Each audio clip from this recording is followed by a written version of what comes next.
Welcome to Loving Life, a guide to a positive mindset. I'm your host, Lisa.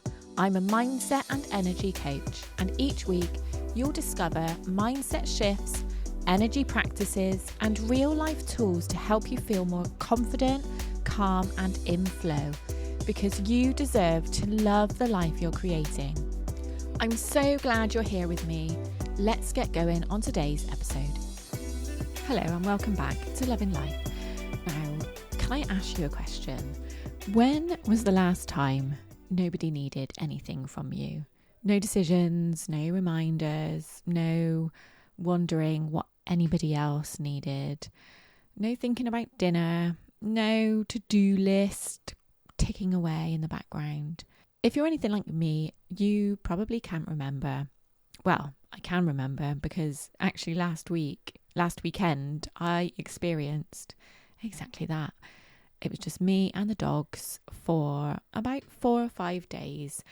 And even though I talk about it a lot, having that time made me realise just how much stuff we carry every single day without noticing. Things we carry for other people, responsibilities that we take on.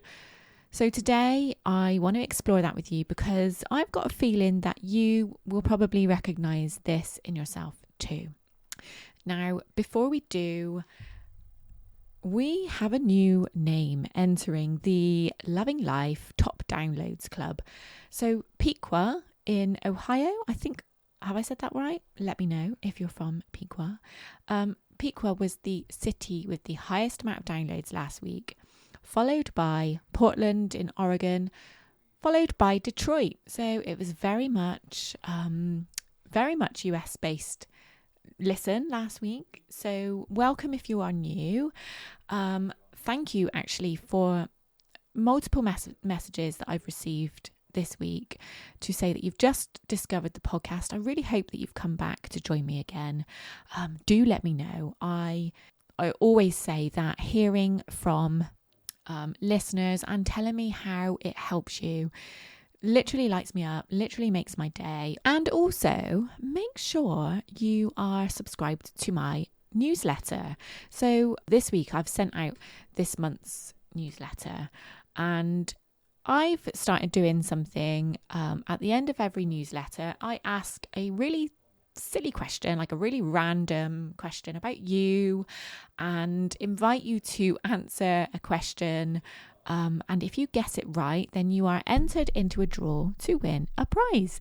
Now, last month, Josie won I sent Josie an Amazonite crystal, which was handpicked by me, simply for guessing my favourite meal. For those of you who entered, my favourite meal, I've got a toss-up between two. So I can never decide. I was going to say number 1, number 2 then, but I literally can't decide between a curry and a roast dinner. So those are my 2 joint favourite meals. Josie guessed both of them right. So she received her free gift in the post as a thank you for responding to my newsletter and getting my questions right. So make sure you are signed up to my newsletter if you want to find out what's going on, and also if you want to be in with a chance of winning a free gift. The link for that is in the show notes. Now, I do apologise if you can hear any shouting in the background. It is the summer holidays, of course, and today I'm actually recording at a normal time rather than 1 a.m. led in bed, or 6 a.m, which has been the case for the last few crazy weeks. But today we're back to normal, and the boys are here in their bedrooms shouting into their microphones, playing on their video games. So yeah, if you hear any shouting, we have actually got a lovely calm household, apart from when they are playing on their games. So anyway, this last weekend, it was very lovely and quiet, very lovely, because I was home alone. Craig and the boys went to Belgium for the Formula One. For those who don't know me, we are, as a family, we are huge Formula One fans. So Craig and the boys went to Belgium. I decided to opt out of this one because it always rains in Belgium, although typically it didn't this weekend. So I opted out of that because I can think of much nicer things to do than to sit in the rain. But I'm so glad I did. So I was on my own at home with the dogs. Now, a couple of things. Firstly, this was the first time I have stayed on my own at home without Craig or the boys in at least, I reckon I worked it out to be at least 10 years, which some people that I have spoken to are like, oh my God, I can't believe you haven't been on your own for 10 years. Other people who I've spoken to, like married mums like me, are like, oh my God, I can't remember the last time I was on my own. But yeah, I did absolutely nothing, and it felt lovely. And this actually really surprised me because normally I would be finding things to do, as like many of you. That is what I do. I, in the past, have struggled to sit down without anything to do, without feeling guilty. But I literally spent the weekend sitting in the garden, eating when I was hungry, which was very late, and staying up a lot later and enjoying the silence, not having to really think about anybody else apart from the dogs, obviously, and not having that feeling of I need to fill the day. Like, that is actually very unusual for a lot of us, I know. So why is that? Like, why can doing nothing feel uncomfortable? And this actually came up in the joy session that I did in my inner circle a couple of weeks ago. And like one member in particular that I can think of had the realization at the time that she fills her spare time with cleaning. And I think it's something that a lot of us do. Even when we are sitting down, we are thinking, what do we need from the supermarket? Have I replied to that message that I know I need to reply to? What time is football practice, rugby, dance class? Did I sign that form? What are we going to have for dinner tomorrow? What clothes do I need to make sure are ready? I need to remember this, that, and the other. We don't often know who we are without having to do things for other people, because we often want to make sure that everyone's needs are met. You know, that is what makes us kind, loving, caring mums, wives, just people. And honestly, I always thought I would be lonely without everybody around. And maybe I actually would have in the past. But the thing is, the difference between being alone, which I obviously was, and feeling lonely, I actually felt comfortable in my own company. And I guess knowing that they would be back in a couple of days obviously did help. So it made sure that I made the most of it, made the most of those few days that I had to do nothing. And it actually made me discover something new about myself, something that has developed about myself. Like, normally if the boys aren't around, I feel like I have to get things done. When they are around, I feel like I have to get things done. But even when they're not, like, I feel like I need to use my time wisely. But you know what? I did absolutely nothing all weekend, and I'm so proud of that. Like I said, I was eating dinner really late, like just when I was hungry, and that was around 9:30, which meant I was staying up later. And actually thinking about it, my habits did change. So I found it easier to have a routine of things like watering the grass every evening and the plants every morning. I found that really easy to stick to because I had no one to think about but myself and the dogs. Whereas since they've been back, it's actually been harder to stick to those things. Those little things that I was doing, like the very few things that I actually did, watering the garden. Obviously, they're not necessarily things that take a massive amount of time. But when you've got other people around you, it's harder to stick to these things. And this is why routines often are hard to stick to when you are running a household, when other people depend on you. Like, you're not just thinking about what you need, but you are thinking about what other people need. And you are carrying thoughts, emotions, and jobs for other people.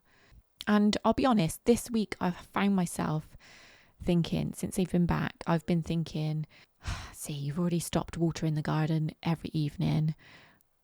And it's that guilt that comes with letting your habits slip. You blame yourself, tell yourself you need to be more organised. But then it's only when planning this episode that I realised, actually, when everybody was away, my responsibilities had changed. My mental load had changed. And since they've been back, my responsibilities have changed. My mental load has changed. And actually, I wouldn't have it any other way. So I'd love to know, what do you do when you're alone, when you are on your own?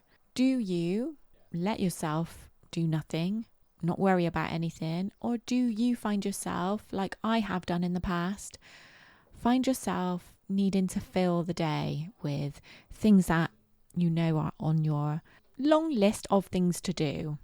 Now, this isn't an episode with me telling you to get away for a break by yourself, go and have a spa weekend. It's not about that. This is about noticing if you struggle to allow yourself to do nothing. And if you do, then mindfully creating little pockets of time where you just get to think less. You get to carry less.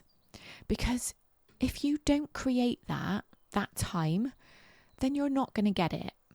It's really easy for us to say, I don't prioritise myself because I'm always so busy and I need to do this, that and the other for other people. But actually, little things like going for a walk without your phone, without any distractions, going for a walk on your own, sitting in the garden for 10 minutes, letting somebody else decide what's for dinner, dare I say, letting somebody else make dinner, asking for help when you feel overloaded, saying not today to some people when something is asked of you, not today, with no explanation. Another conversation I've had this afternoon actually with a client of mine is like going through your list of jobs that everything feels like a priority, but actually going through it and deciding what is a priority and deciding, do you know what? The world isn't going to fall apart if this doesn't get done, and finding a way to let it go. And that's actually something that I have recommended, that she makes a list of things that it's okay to let that go. Creating time for yourself to, I don't know, go and get your nails done. I actually did that today. And every time I look at them, when I have my nails done, it reminds me that I did something for myself.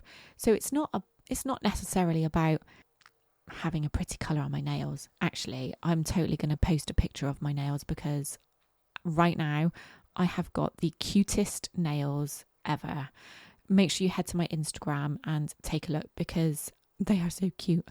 And again, like, that's not something that I've traditionally always done in the past. And, you know, whether you want to get your nails done or not, think of something else that every time you look at it, every time you look in the mirror, every time you have a reminder like that, you've done something for yourself. Okay, this might be a quick one from me today because I know I keep saying this, but I am still in my really busy period of busy but lovely things to do. I mean, obviously I have just had the weekend to do absolutely fuck all, but tomorrow we are off for a few days.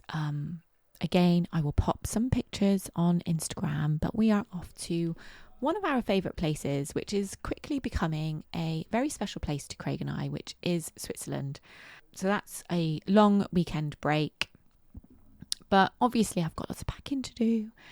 So yeah, if you've resonated with this episode in any way, if you recognise that you find it difficult to do nothing, as many of us do, make sure you create a little bit of time for yourself, because you deserve it. Okay, I hope to see you signing up for my newsletter if you haven't already. And if you do by the end of July, then I will make sure I send you July's newsletter, so as you can take a look at the very fun question, even if I do say so myself, and be in with a chance of winning. It's not going to be a crystal every month necessarily, but I just love crystals, and pretty sure you probably do as well. But yeah, make sure you head over and sign up for that. And I'll see you next week. Sending you so much love. Make sure you do something nice for yourself. Bye. Thank you so much for joining me today. If you enjoyed this episode, I'd love it if you could take a moment to subscribe, rate, and if you're listening on Apple, as 95% of you do, review. It really helps the podcast reach more people who are ready to shift their mindset and raise their vibration. And if you know someone who would benefit from today's episode, feel free to share it with them. Until next time, keep loving life and know that I'm sending you so much love.